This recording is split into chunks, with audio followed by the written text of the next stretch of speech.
La place de la religion à nouveau en débat en Israël. 2 rabbins ultranationalistes ont été arrêtés pour incitation à la violence et au racisme. Dov Lior et Yaakov Yosef ont signé un traité de théologie très controversé, la Torah du roi. Un texte qui justifie l'exécution d'innocents non-juifs en temps de guerre.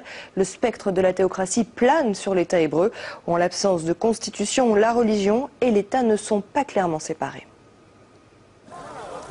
Ils sont quelques centaines à prendre d'assaut la Cour suprême israélienne, venus pour protester contre l'arrestation de 2 rabbins, Dov Lior et Yaakov Yosef.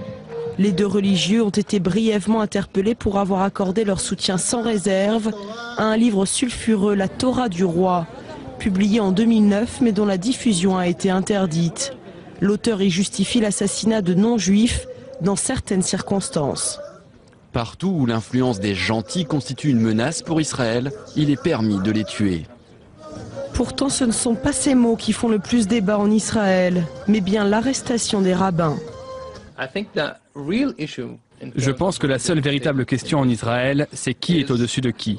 La loi de l'État est-elle au-dessus de la halara, la loi juive, ou la halara est-elle au-dessus de la loi de l'État?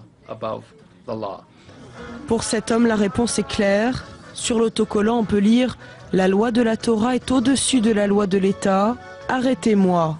Ce député d'extrême droite a un discours plus rodé, mais non sans contradiction. Les rabbins ne sont pas au-dessus des lois. Un rabbin qui a enfreint la loi doit être traduit en justice. S'il a volé, touché un pot de vin, nu à quelqu'un, il n'a aucune immunité. Mais la Torah, elle, a l'immunité. Personne ne peut traduire la Torah en justice, car elle défend des valeurs morales absolues. Si cette affaire fait tant de bruit, c'est qu'elle illustre l'influence grandissante des ultra-religieux dans la société israélienne. En réponse aux protestations, le Premier ministre israélien Benjamin Netanyahou a simplement rappelé que la loi s'appliquait à tous. Pas sûr qu'il en soit totalement convaincu lorsqu'on sait qu'il travaille avec Ovadia Youssef, le chef spirituel du parti des ultra-orthodoxes et qui n'est autre que le père d'un des 2 rabbins arrêtés.